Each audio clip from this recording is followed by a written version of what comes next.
I want to talk about something that I've seen a lot of recently that has caused lots of problems, lost opportunities, lost time, ultimately lost money.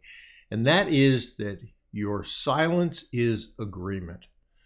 There's a lot of reasons that people don't respond: self-image, self-esteem, questioning authority, thinking that they're unprepared, any number of reasons.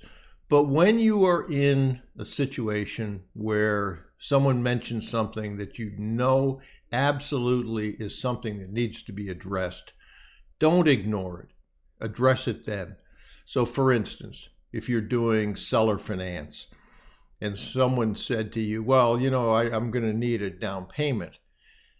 One approach would be, we've talked about going to a bank where you would get a down payment, and we've talked about a higher price for your business if we did seller finance, but that's not going to have a down payment component to it. That's one way to handle it. Another way to handle it would be incorrectly. When you hear that, I'm going to need a down payment, that someone would say, well, I understand your need for security. And they try to get cute to think that, okay, later on they'll say, well, there's no down payment, but I mentioned security and you're in the first position. If you want to relate it to those that have children, if you tell your teenage son or daughter, I want you to be home by 10, and as they're walking out the door, I was thinking about that, Dad, that's not going to happen.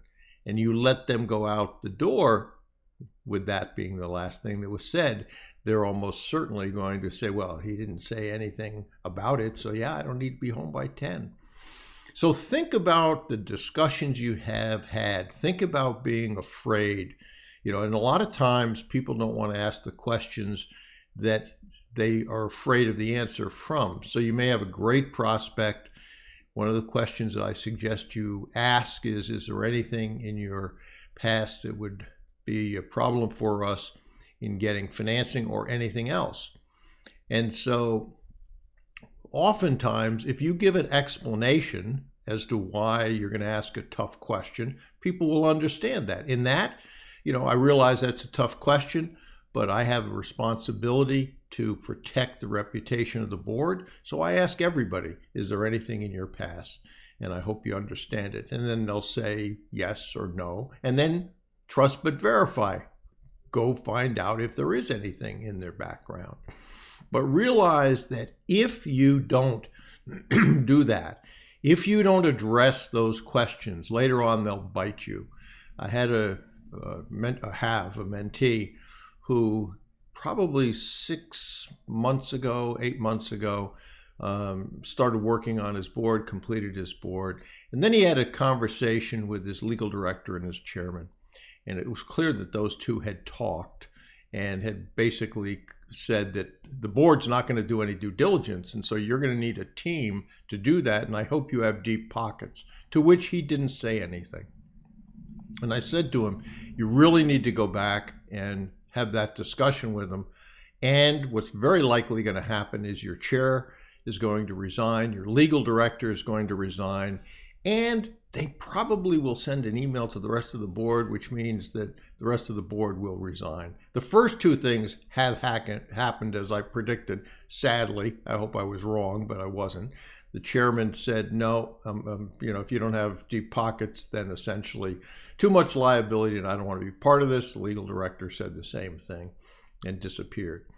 And so now he's got to rebuild that board, as opposed to addressing it in the very beginning when that came up and to say, I don't have deep pockets. That's the reason we're doing the acquisition the way we are, with seller financing, with commercial debt.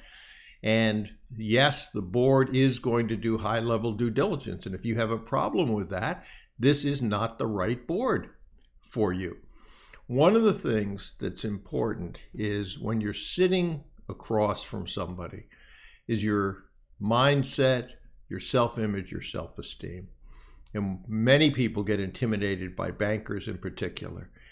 But if you think about the fact that oftentimes that banker has been doing what they're doing for 20 or 30 years, seen a lot of clients, customers come through, some of which have become wealthy, and they're saying, geez, I wish I had enough guts to do what this kid is doing, but I got a mortgage and I got kids in college and any of those things, certainly.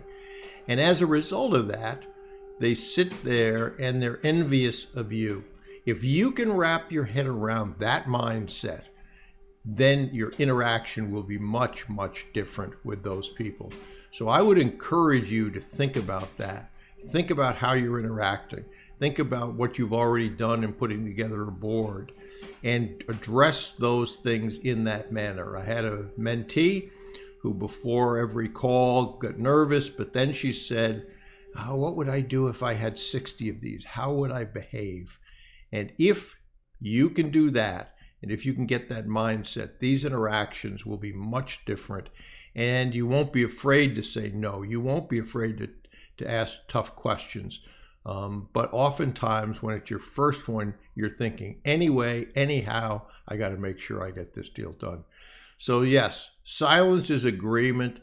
Don't let those go past. Address them. Ask the tough questions.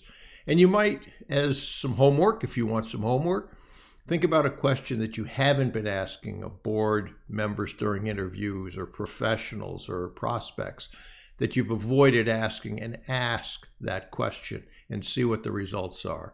And I think you're going to be able to separate the wheat from the chaff, determine whether or not a prospect is worth talking to or whether you should go on and treat it as a next. But super important that you understand that silence is agreement, and you do not want to be in that position.